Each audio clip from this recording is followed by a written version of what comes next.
And it looks like we are live. Welcome to Tactical Pontoon. Work Harder Weekly. As you can see, I'm pretty much a solo act today. Brandon has been busy, was feeling a bit tired. I cannot blame him. It's Sunday.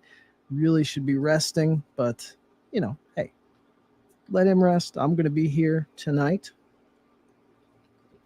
running mostly solo. I hope everybody has had a good weekend, has stayed cool. It is hot. It is hot out there. I'm just myself. I have been, I go through quite a bit of shirts. Hey, what's up, Desert Tactical Dave? How we doing, man? How are we doing? Looks like you were on a vacation here recently. I'm a bit jealous. I could definitely go for another vacation. I know it seems like I just got back from New Mexico, yet it also feels to me like it's been months ago at this point. I think I need to get out of the house a little bit more. Back to the dry heat. I would not mind some dry heat. It is extremely humid here in Louisiana. The between the temperature and the humidity, it's just been nasty here. Just been nasty. But that's par for the course. Last year it was hot. It was very dry. It was actually very dry here last year. So much so to the point that we had fires in Louisiana. We had literal fires in Louisiana. So it's pretty crazy. But this year the humidity is back. The rain is back. Hoping nothing in the way of tropical storms.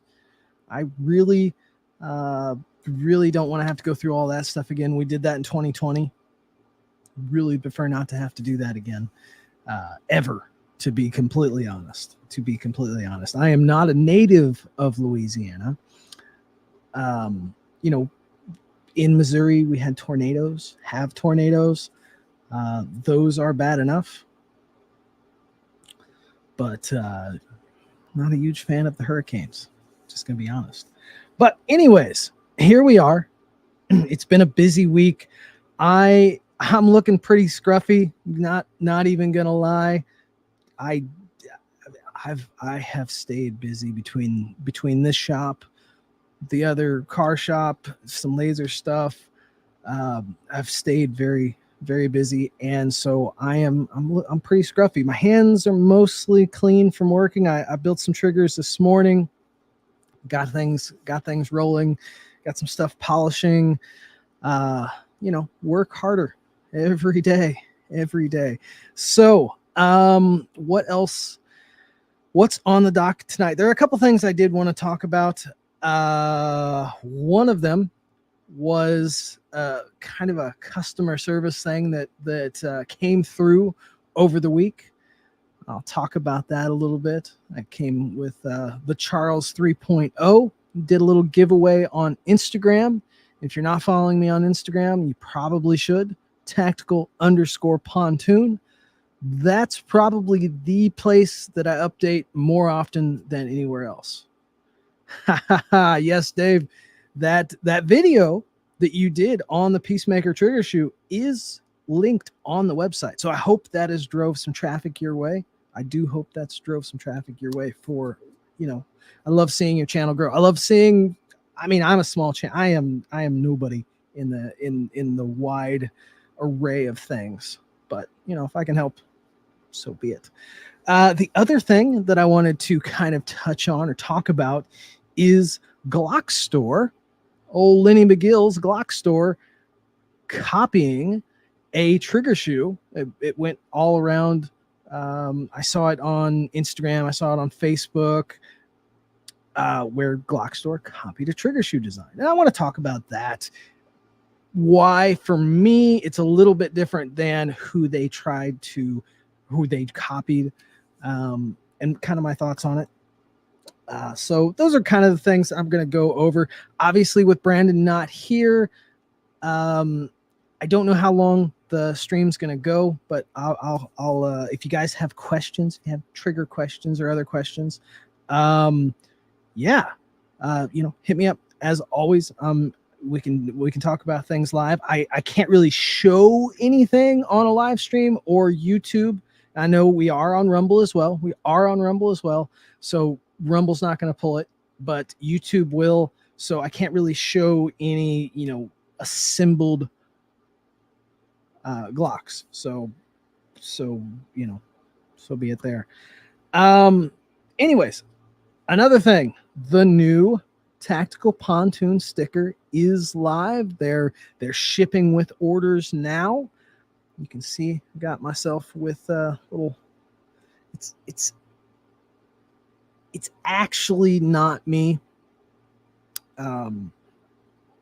It's Neil Armstrong. So with my head over his. So yeah, it's a cool sticker. The next one that comes out, and I really do, I love all the different designs. The next one that comes out will be a full cartoon design. You could say I threw this one together. Be it, they're fun. But the next one, I will be going back to my normal illustrator, have him come up with something. Got a couple ideas rolling around in my head, but it's another one. If you've got the sticker collection, and right now I think I'm up to like 13 or 14 different designs. Some people have a collection going. So if you order, they're shipping with them. If you need one by themselves, just let me know. I'll make sure you guys get something taken care of. Eating beer batter shrimp tacos with spicy salsa. Man, now you're going to make me hungry. Man, I'm as if I need to eat. I don't need to eat, but I'm going to eat afterwards. But okay.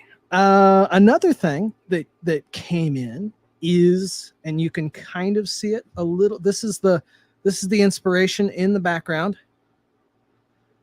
A Gulf livery 917 Porsche. Okay, that, and if you're on the Tactical Pontoon Instagram or other social media, you've probably seen pictures of the finished build that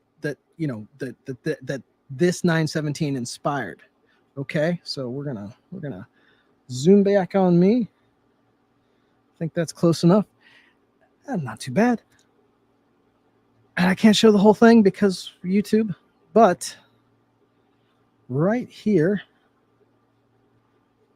are little pieces. I took it apart so that maybe YouTube, and I will do an actual video. It's funny because I can do a video and they won't pull it, but a live stream, they will freak out. But this thing right here is pretty awesome from Sapper Tactical.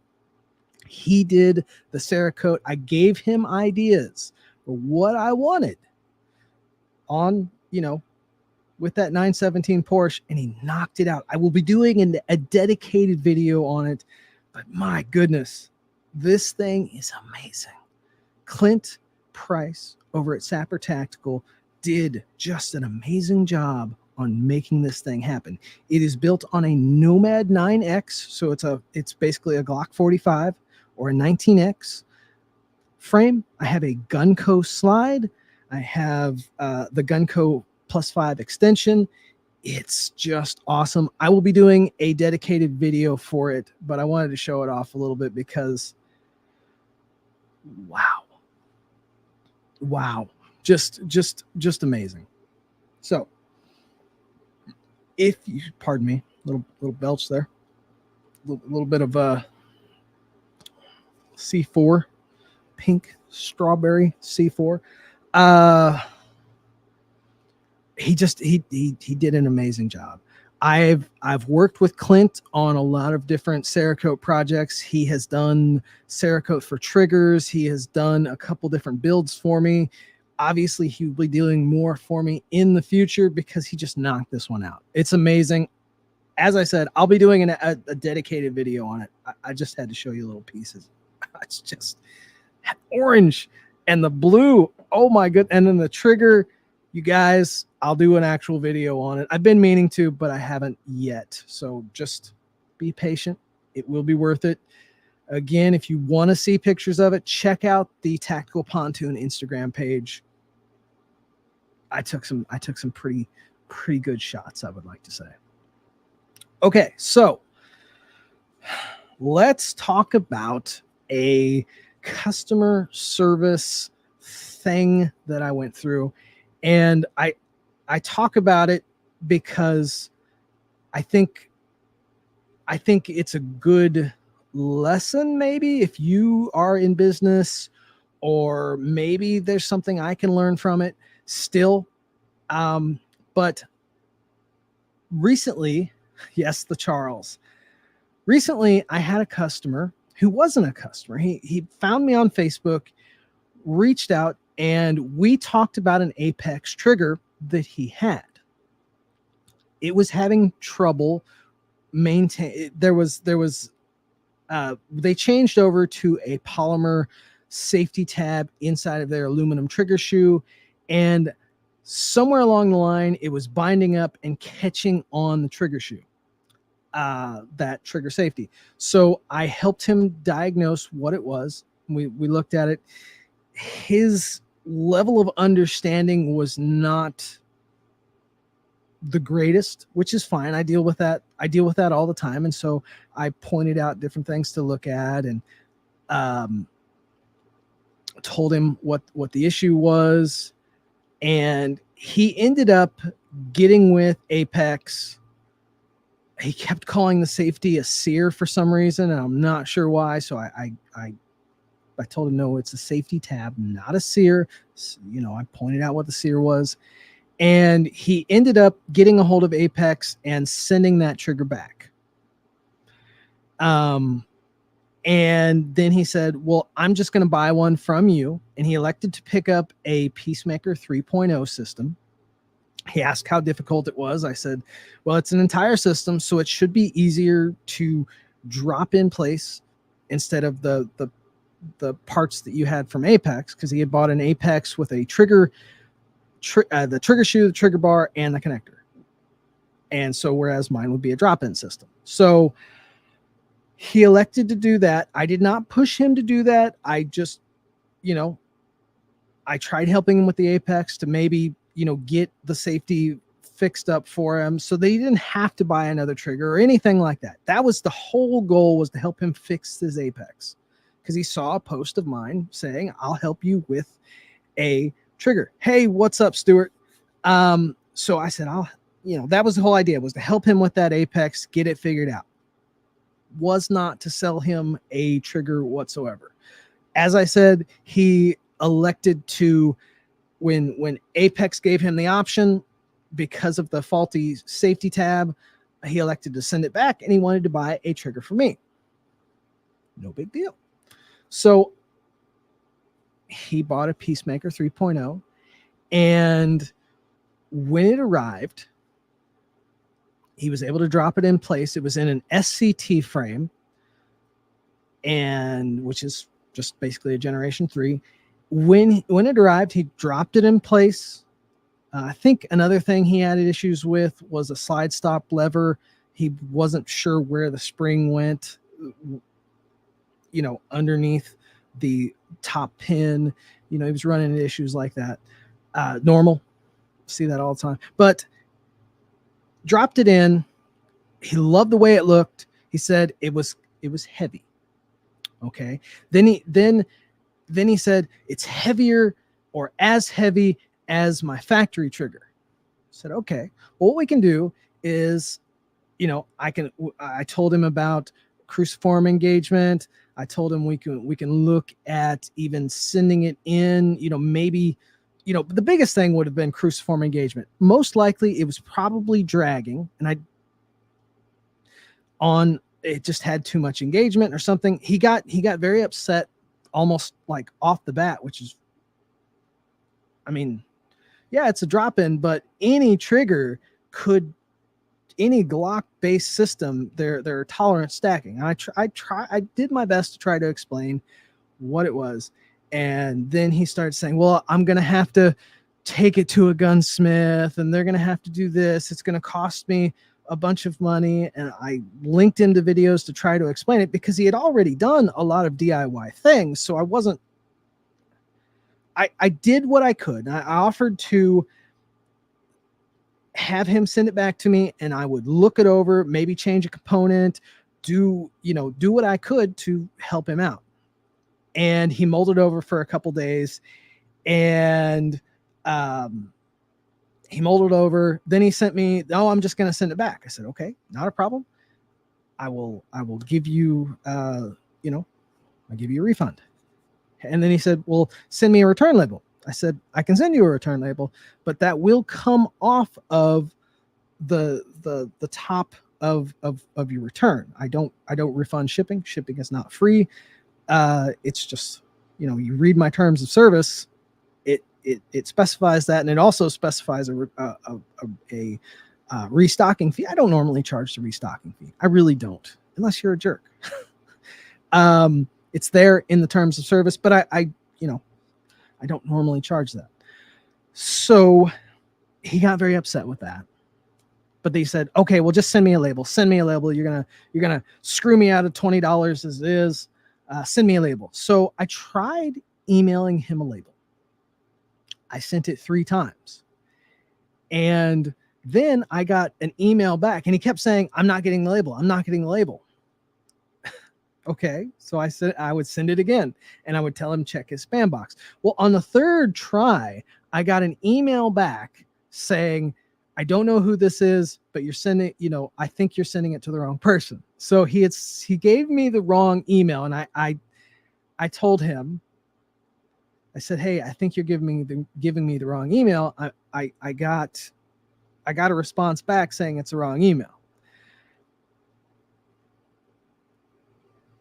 I don't think he read that message, or he just ignored it. I'm not sure, but he said, "You're not going to send me a return label." I sent him a picture of the return label. I did say, "I'm not lying to you, sir. I'm trying to get you a return label so that you can return this." But he got very belligerent. And I was trying my very best to maintain a professional, back and forth. I really do my best to maintain as maybe in the background and back of my head, I'm yelling and screaming. But when it comes to messages, I try to maintain a very formal back and forth, because, sometimes that can diffuse a situation. So he was very adamant that I send him a return label, and I was trying. I sent him pictures, thought maybe he might be able to use that to print it off or something. But he said, "I don't know how to print that off. How am I going to get this back to you?" And at the same time, I'm thinking, well, just take it to the post office. It's going to get paid for one way or the other. I'm sorry. I'm trying to get you this label, but you're giving me the wrong email address. I'm trying. But he got very upset. And then finally, this is all in the span of like an hour. He did take it to the post office. He told me it cost him $10.40 to send it back to me. And then he said, "And you're probably going to scam me." He kept talking about turning me into the Better Business Bureau, which, if you know anything about them, they're kind of they're a scam in and of itself. But he kept saying he's going to turn me into the Better Business Bureau, and then I better not do something shystery like turn it back to his credit card. I'm like, well, what else am I going to do? That's the only way. I'm not going to mail you money. And that was one of the other things. He was like, "Well, mail me a return label." I'm not going to mail you a return label. What? Yeah, Better Business Bureau is just useless. But they're a scam. I mean, they're a pay to play organization. Okay. So,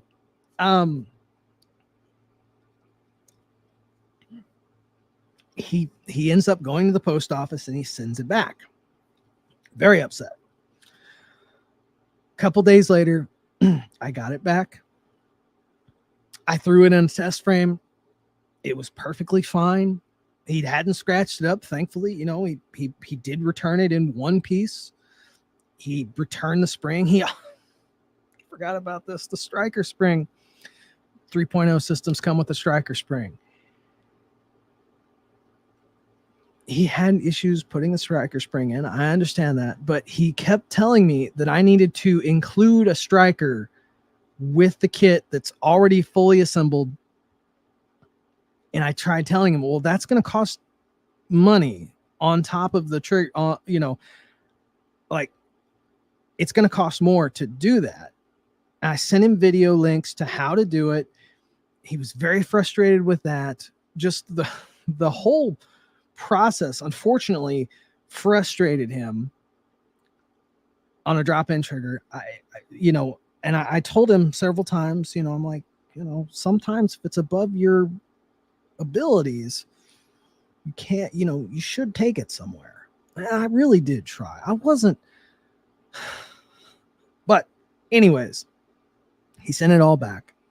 So I thought I sent him his return of the purchase price minus shipping. Okay. I'll tell you, the easiest way to change a striker spring is with a slide. It's very easy with a slide. Okay. Your slide is empty at that point.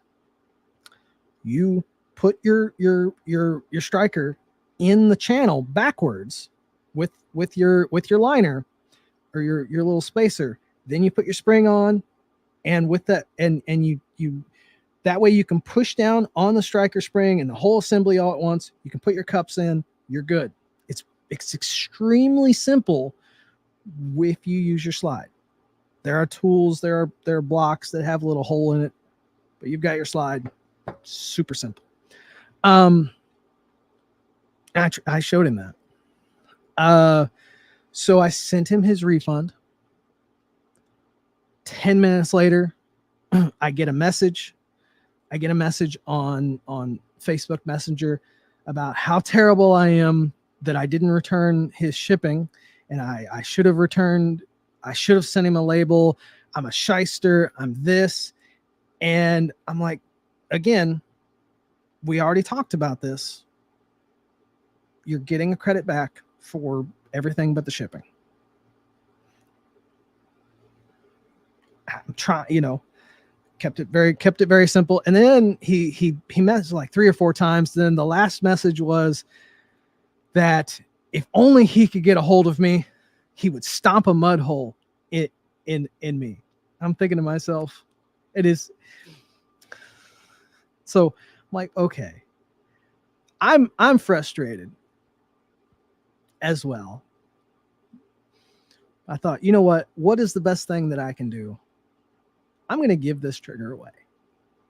I'm going to give this trigger away because I know that I am not a shyster. I know that I tried helping him before he even bought a trigger. And that is what I do. I really do try to help people. And some people you can't help. So I thought, you know what? I'm going to give this trigger away on Instagram, because I would rather lose money on this entire situation, because that's not what it's about. That's truly what, So I made a post on Instagram. I actually upgraded the trigger to I added an over travel stop to it. It's beautiful. It's going to be a great trigger system for the guy who won it. And because of the turnout that I had on that post, I actually gave away a shirt and a patch as well to a couple other people, because, at the end of the day, yeah, it's a business about making money, but I'm also here to help people, and to have somebody be just so belligerent and angry when we really could have come up with a solution. I could have changed the trigger system out, given him an upgrade, given him my goal was to take care of him, but he wanted to be angry. And so I did the best I could, was to make some other people happy. So yeah, that was my customer experience, or customer service experience that I couldn't make good for that one customer, but I did what I could to make it better for other people. So, yeah.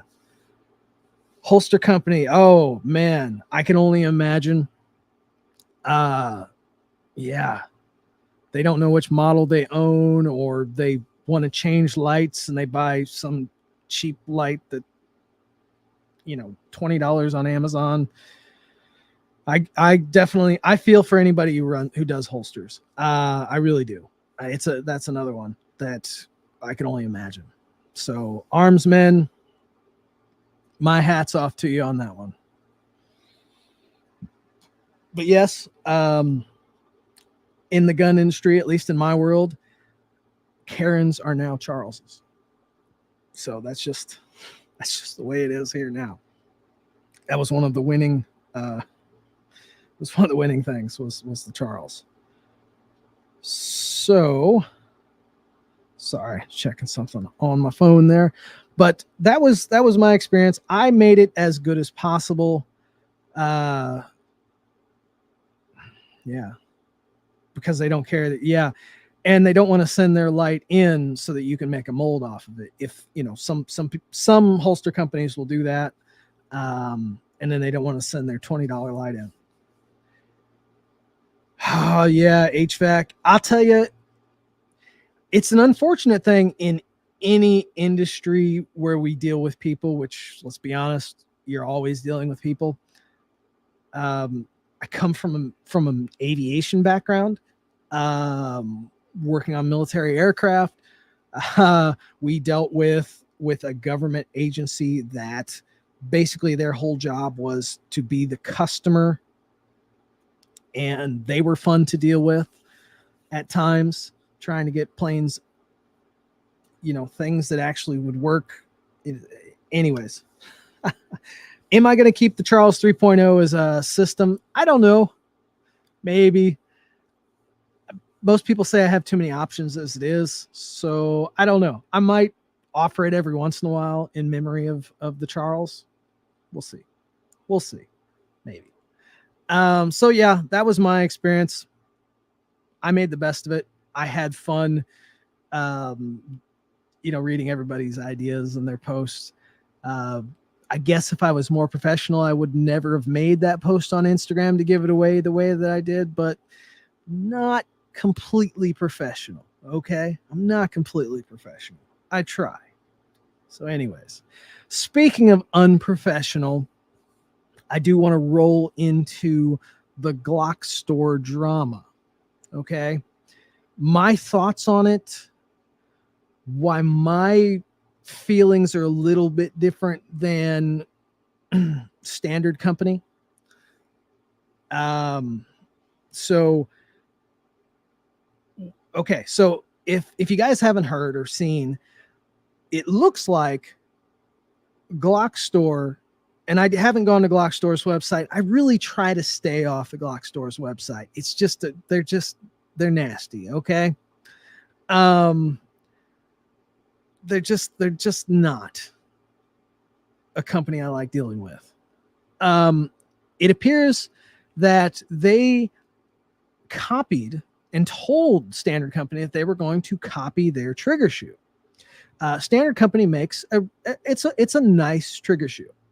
I've had people send me trigger shoes from them to build systems around. Overall, they're really good. Would I use it all the time? Probably not.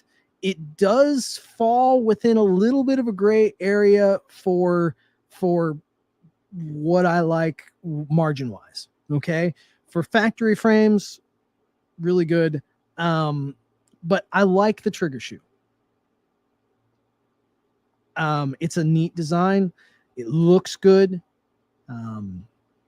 It like I said, margin wise, it does take it right to the edge. So I can't recommend it full time for all of the different frames out there, but it's a nice design. Okay. So Standard Company, they make that trigger shoe, and they do some other stuff. It appears that Glock stores decided they were going to steal their design. And I guess with pictures that they posted, they basically told them they were going to steal their design. and told other people they were going to steal the design. And with the poor quality of Glock Store's items, it is a copy of a copy of a copy. When it's like multiplicity. When Glock Store builds something, it's like the guy who wants to, chainsaw. Okay. Whenever they build something, their quality is horrendous. Anything I have ever dealt with from the Glock Store has just been utter garbage. Some of their stuff works. Their connectors work. They will break, especially some of the older ones where they actually cut the diamonds out and left stress points. Why you would do that's an older design, but they don't do that anymore. But if you look at the way I've always said, it looked like chipmunks chewed the metal that their connectors were made from. Anyways, so for their I guess their newest pyramid trigger system, they were going to copy that trigger shoe design. That's not great. Okay, it's not a good thing. I am completely against it. I think that's the Glock Store being the Glock Store. I've heard stories in the past. I have had a representative from the Glock Store in the past ask if they could carry, Tactical Pontoon triggers. They reached out to me. This was 3 or 4 years ago. Having heard the stories that I had, I just ignored the email. So I got lost. I was reading some comments in here. That was Lenny chewing on them after sucking down his pre-workout. Hey, you leave pre-workout out of this, okay? He needs that pre-workout. He's getting older now. Really old. So I can understand exactly why Standard Co. is upset. Completely makes sense. They have every right to be upset. Now, myself, for me, I know, because I don't sell trigger shoes, I don't design trigger shoes. For me, it would not be detrimental, because a good quality trigger shoe makes my job a little bit easier, but it's not everything. The trigger shoe is the face of Tactical Pontoon, if you will. That's what everybody sees. But I have always been fairly fluid with what trigger shoes I can use, because it's not the heart and soul, it's the face. But for me, having a high quality trigger shoe is extremely important, but it's not everything. I can build a system off of off the factory trigger shoe. Some of my favorite ones have been off the factory polymer trigger shoe. Okay, I can build something that's really good. Nobody wants to pay for those because, hey, a flat trigger does provide a little bit more leverage, which is a plus, but it doesn't look as good as a flat trigger shoe, an aluminum trigger shoe. Completely understand that. So while my business is different from Standard Co., I completely understand why they would be upset. Their face is what they build, that trigger shoe. Okay. So for me, I can use a Standard Co. I can use the Gun Co., which I do, and I really, really love that design. And I hope for the life of me that it never disappears, and that I never have to use any others. Seriously. I know that I could use something else and be successful. Okay. So for me, it's a little bit different, but I understand why they're upset. And I would be just as upset if my business was trigger shoes. Okay. And there are a lot of trigger shoes out there that are based around the same basic principle and idea. because it's really not rocket science. Not to say that they shouldn't be upset, not to say that Glock Store is in the right. Glock Store is always in the wrong. And I kind of hope it bites them even more than it has. Because like I said, margin wise, it's there. So, excuse me. It's a bad deal. It's standard for the Glock Store. They are shysters. Allegedly. I don't want them to get too upset with me. I've already got a certain company that doesn't like me, amongst others. But actually, I got a few that don't like me. I don't know why. I know why. But so my thought on this Glock Store Standard Co deal is I hope Standard Co goes after them. I am in Standard Co's side on this one. They make a really good product. I would build triggers with their stuff mostly. I wouldn't go directly to using all of their triggers. I love the Peacemaker. The beauty of the Peacemaker is it looks great. It feels great. It's built to a very, very high standard. Okay. Standard Co, really good looking trigger. It's built very well. I've used them several times. I like them.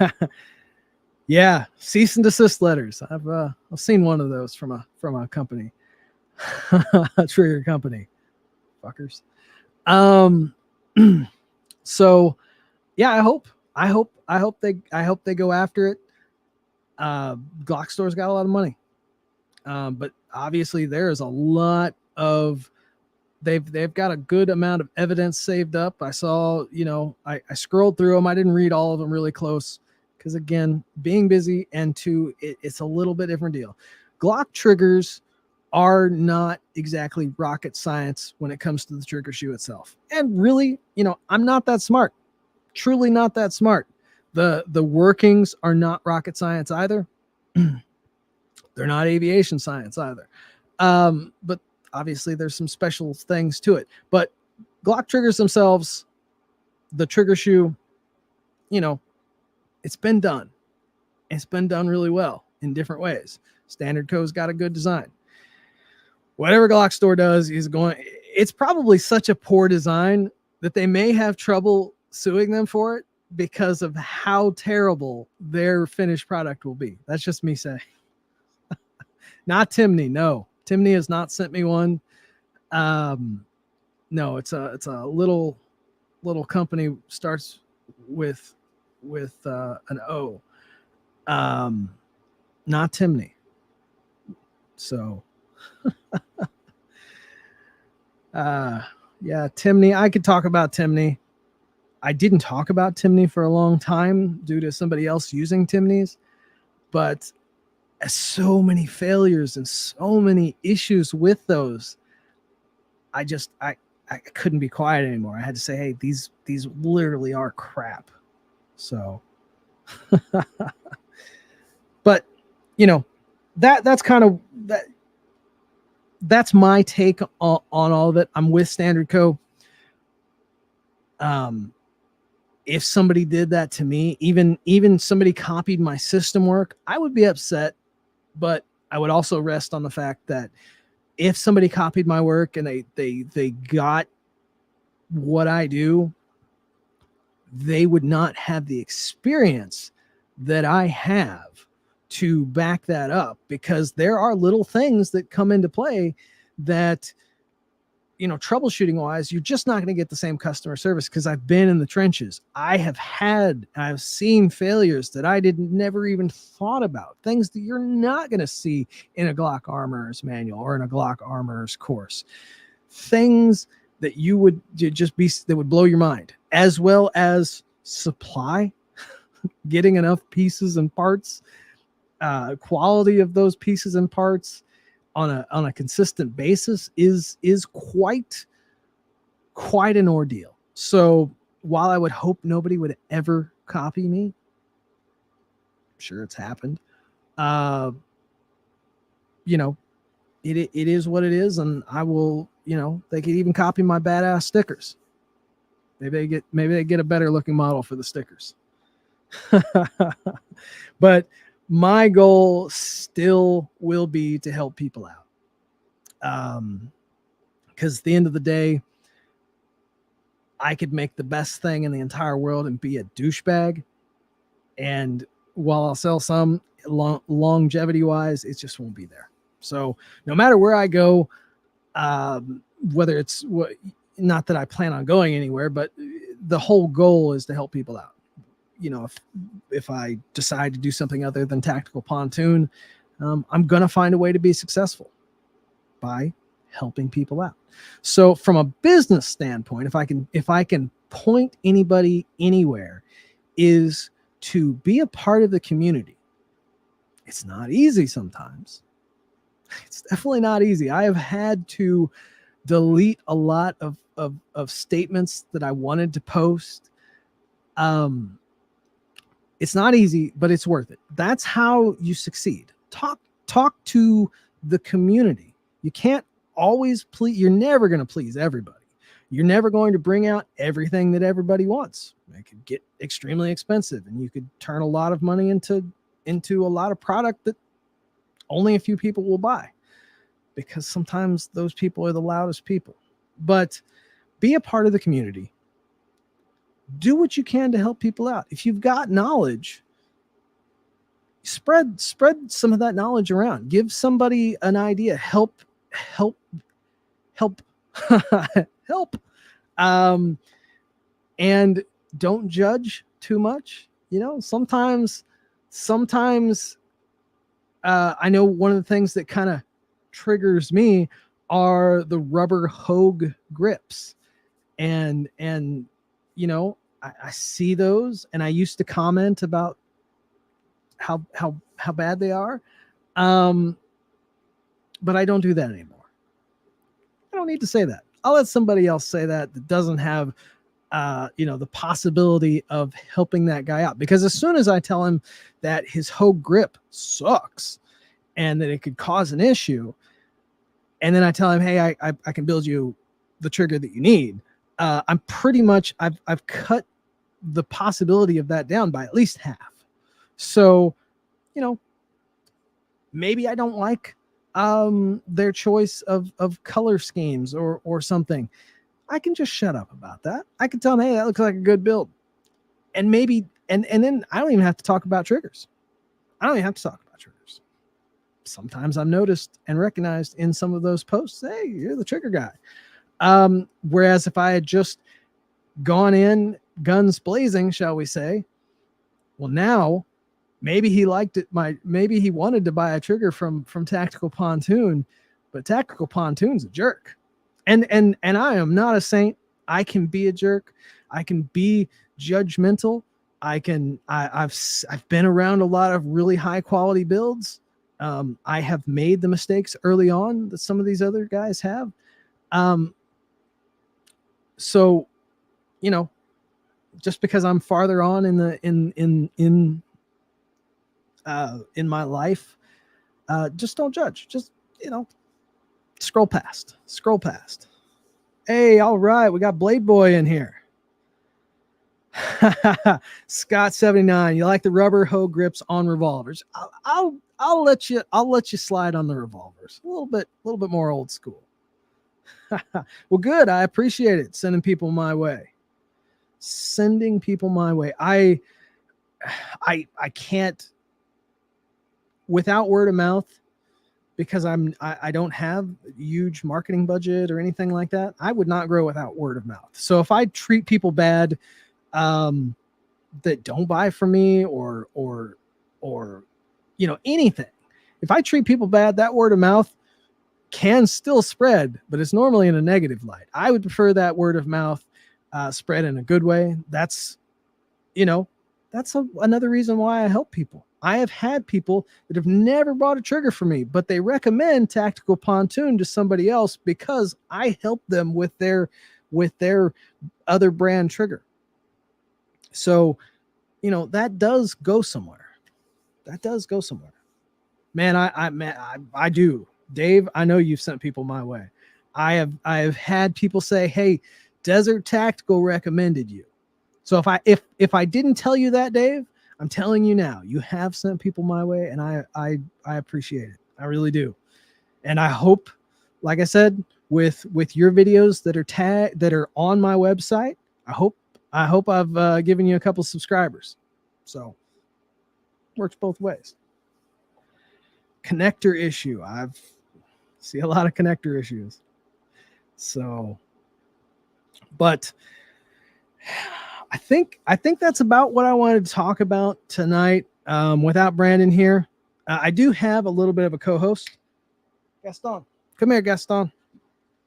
Come on, buddy. Come on, wake up, wake up. Come here, buddy.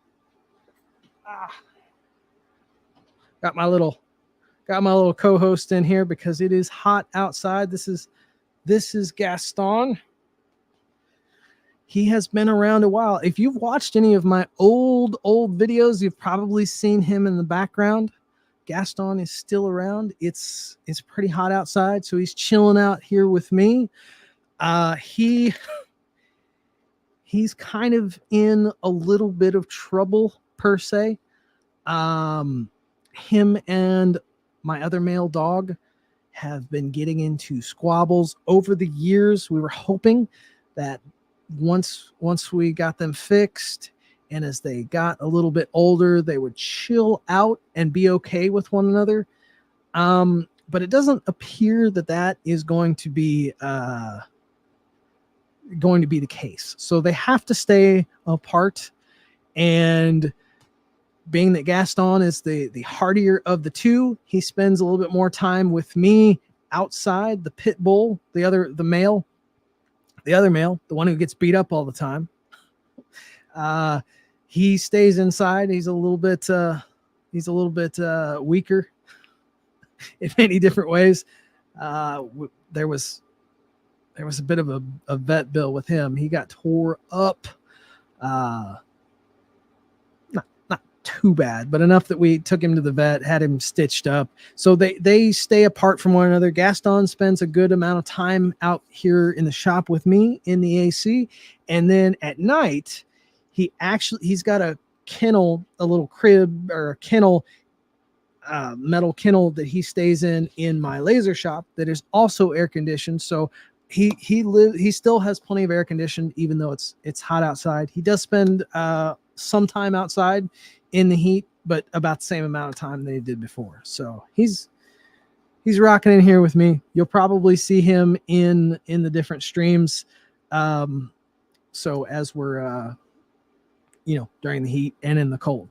So dogs are cool. What's a good medium-sized indoor-outdoor dog? I am normally a bully breed guy. Gaston showed up. I'm actually a boxer guy. That's what I prefer. I don't have any boxers right now. Gaston showed up about 6 or 7 years ago out of nowhere as a puppy and never left. And my male pit bull mix, he showed up as a puppy out of nowhere. So, and then of course my female dog, she came from a friend and she was a rescue. She's a monster cow of a pit bull mix. I like boxers. I would probably have, if I was buying dogs instead of just basically adopting them, I would have another boxer. I really like boxers. Pit bulls have been great. They're very, the ones I have they're not the smartest animals, but they have a good temperament.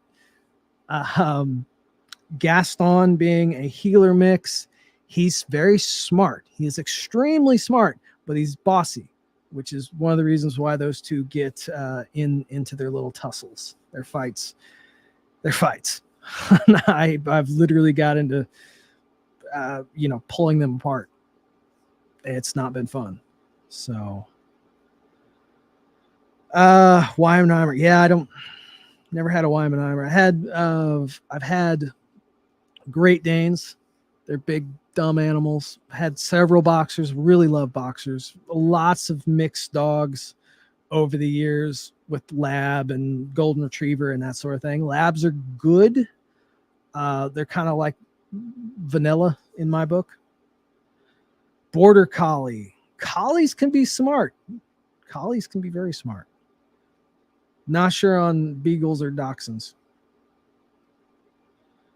German shepherds. A lot of people love German shepherds. I've not had really any experience with those.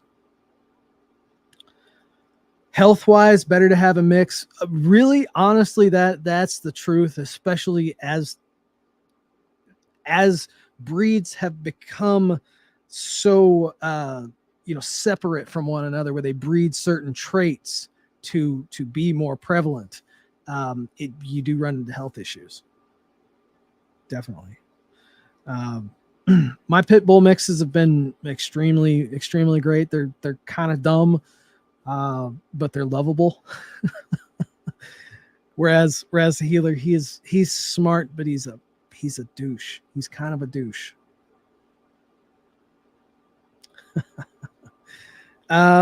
Yeah. So anyways, guys, I'm going to jump off here, and I will catch you guys next week. Hopefully Brandon will be back, and maybe we can get some updates from him on how things are going with the machine shop life. I know he's been hard at it. And I know the heat has definitely it's affected him too. So another thing, guys, be careful out there in the heat. We had a death in the family. Heat was part of that. Unexpected